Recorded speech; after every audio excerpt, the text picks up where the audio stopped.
जय हिंद।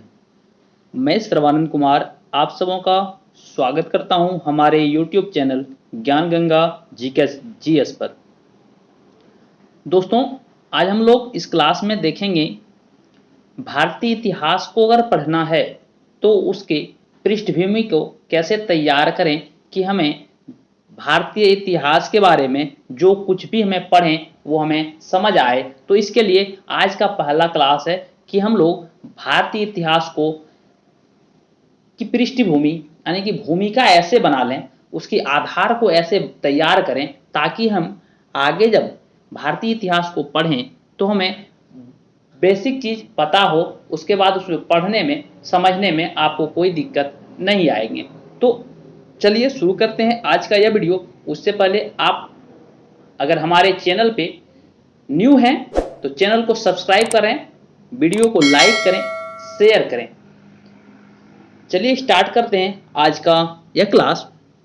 दोस्तों, भारत का इतिहास, जैसे ही हम लोग इतिहास के बारे में पढ़ने का प्रयास करते हैं तो सबसे पहली बात आती है इतिहास क्या है। इतिहास का मतलब है बीते हुए दिनों में जो हम लोग अध्ययन करते हैं, बीते हुए दिनों का जो भी अध्ययन किया जाता है, जो भी उसका स्टडी किया जाता है, उसे इतिहास कहते हैं। और शॉर्ट में कहें तो बीती हुई कहानियों को इतिहास कहते हैं। इतिहास को पढ़ने की दृष्टि से 3 भाग में बांटा गया है। वो नंबर 1 भाग है प्राचीन भारत। इसमें क्या पढ़ना है? इसमें आपको पाषाण कालीन युग से भारत पर अरब आक्रमण जो किए थे तब तक पढ़ना है। अरब आक्रमण के बाद फिर मध्यकालीन भारत में रखा गया है। तो मध्यकालीन भारत में हम लोग पढ़ेंगे भारत पर अरबों का आक्रमण और वहां से लेकर मुगल वंश के अंत तक मध्यकाल में ही पढ़ लेंगे। जिसके बाद हम लोग आधुनिक भारत पढ़ेंगे और आधुनिक भारत में हम लोग उत्तरकालीन मुगल सम्राट से अब तक पढ़ेंगे। यहाँ एक नया वर्ड आपको मिला होगा, उत्तरकालीन। उत्तरकालीन का अर्थ होता है कि उसके बाद। उत्तर का मतलब हुआ बाद में, पूर्व का मतलब हुआ उससे पूर्व। तो आधुनिक भारत का जब भी हम बात कर रहे हैं तो उत्तरकालीन मुगल सम्राट से अब तक की बात कर रहे हैं। अब हम लोग देखते हैं कि प्राचीन भारत में क्या कुछ पढ़ेंगे। अभी आपको थोड़ा सा समझ नहीं आया होगा कि पाषाण कालीन क्या है, और ये जो हम अरबों का आक्रमण बताए, मुगल सम्राट बताए, इन सभी के बारे में आपको डिटेल अभी अलग अलग पार्ट्स में जाएंगे तो आपको डिटेल करके समझाते चले जाएंगे। प्राचीन भारत के इतिहास। प्राचीन भारत में आपको 3 तरह के इतिहास पढ़ने पड़ते हैं। कैसे कैसे? तो सबसे पहले प्राग ऐतिहासिक काल का, फिर आद्य ऐतिहासिक काल का, फिर ऐतिहासिक काल का। अब आप कहेंगे प्रागैतिहासिक काल क्या है सर? तो हम आपको समझाते हैं। प्रागैतिहासिक काल इतिहास के उस कालखंड को कहते हैं जिसमें मनुष्य अपनी घटनाओं को एक लिखित रूप में संजोए नहीं पाया, एक लिखित रूप में उसे लिख नहीं पाया। ऐतिहासिक काल में मानव अपनी घटनाओं को लिख नहीं पाए, तो लिख नहीं पाए तो उसे पढ़ भी नहीं पाया आदमी। सिर्फ और सिर्फ उसको हम लोग इतिहासकार कैसे जान पाते हैं कि ये इतने पुराने हैं? तो वो सिर्फ साक्ष्य के रूप में वस्तुओं को पुरानी कितनी है उस आधार पे उसकी गणना करते हैं। और इसी में आप पढ़ते हैं पूरा पाषाण काल, मध्य पाषाण काल, नव पाषाण काल और ताम्र पाषाण काल। तो यहाँ पे आप 4 चीज देखे होंगे। पाषाण काल के समय जैसे बचपन में पढ़ते थे कि पत्थरों से लड़ाकर आग का उत्पत्ति हुआ था, तो ये सब जो कालखंड था उसे प्रागैतिहासिक काल कहते हैं, जब तक किसी का लिखित साक्ष्य कुछ नहीं मिलता है। और आद्य ऐतिहासिक काल कैसे कहते हैं? आद्य ऐतिहासिक काल उस कालखंड को कहा जाता है जिसमें मनुष्य लिखा तो था अपनी घटनाओं को लिखा तो था, लेकिन पढ़ नहीं पाया, उसे अभी तक कोई पढ़ नहीं पाया।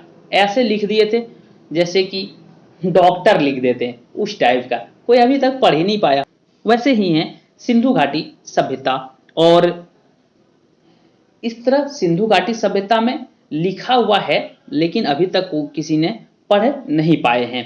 उसके बाद हम लोग आते हैं ऐतिहासिक काल। ऐतिहासिक काल में उस कालखंड को कहते हैं जिसमें मनुष्य अपनी घटनाओं को लिख पाए हैं, उसको लिख पाए हैं और उसे बाद में पढ़ा भी जा सका है, जिससे हम लोग साक्ष्य के रूप में उसे पढ़कर हम लोग अध्ययन कर पाते हैं।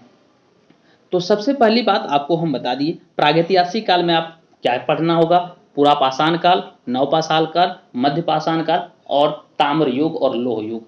ठीक है। उसके बाद हम लोग पढ़ेंगे सिंधु घाटी सभ्यता। सिंधु घाटी सभ्यता में मोहनजोदाड़ो, लोथल, ये सब शहर जो खुदाई के बाद मिले थे, उन सभी से के बारे में हम लोग जानेंगे। उसके बाद पढ़ेंगे ऐतिहासिक काल।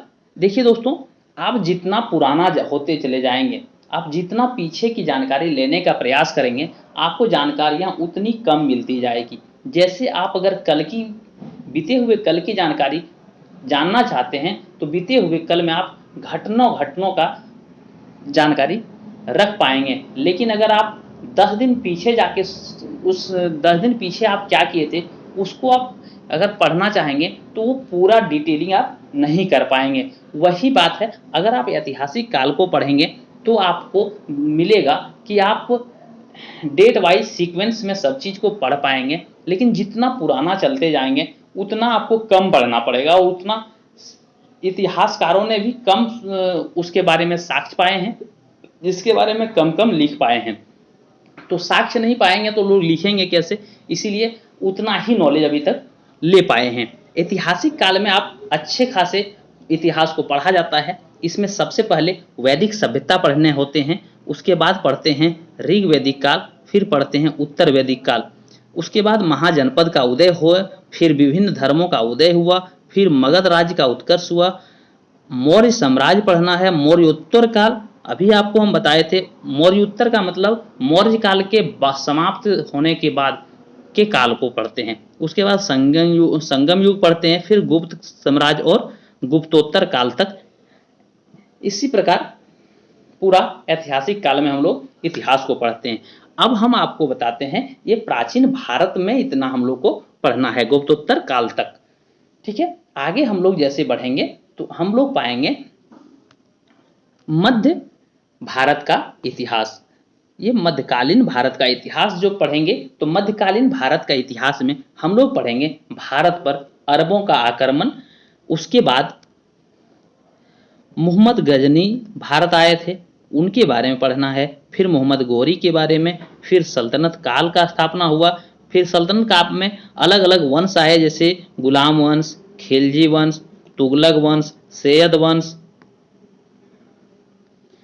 एवं लोदी वंश, ये सब पढ़ेंगे। उसके बाद हम लोग को मध्यकालीन में पढ़ना है विजयनगर साम्राज्य, बहमनी राज्य, स्वतंत्र प्रांत जैसे कि बंगाल, कश्मीर, हैदराबाद, जौनपुर, ये सब। उसके बाद कुछ आंदोलन जो हुए थे वो भक्ति आंदोलन, सूफी आंदोलन, मुगल साम्राज्य का पतन हुआ था। ठीक है। और मराठों का उत्कर्ष, मुगल साम्राज्य और मराठा साम्राज्य का उत्कर्ष के बारे में हम लोग पढ़ेंगे। आगे बढ़ते हैं तो हम लोग पाते हैं कि आधुनिक भारत का इतिहास। तो आधुनिक भारत में हम लोग क्या क्या पढ़ेंगे तो उत्तरकालीन मुगल सम्राट, उत्तरकालीन मुगल सम्राट जैसे मुगल सम्राट के बाद की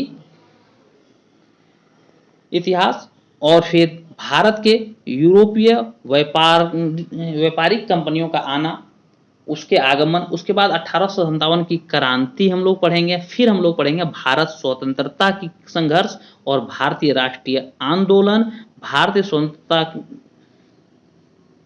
के युद्ध के बारे में। फिर हम लोग पढ़ेंगे स्वतंत्र भारत के राजनीतिक गतिविधियां, यानी कि जब स्वतंत्रता मिल गई उसके बाद क्या राजनीतिक गतिविधियां हुई है, उसके हम लोग इतिहास में पढ़ने का प्रयास करेंगे और हम लोग समझने का प्रयास करेंगे। धन्यवाद। आज का क्लास समाप्त हुआ। मिलते हैं अगले वीडियो में, तब तक के लिए जय हिंद।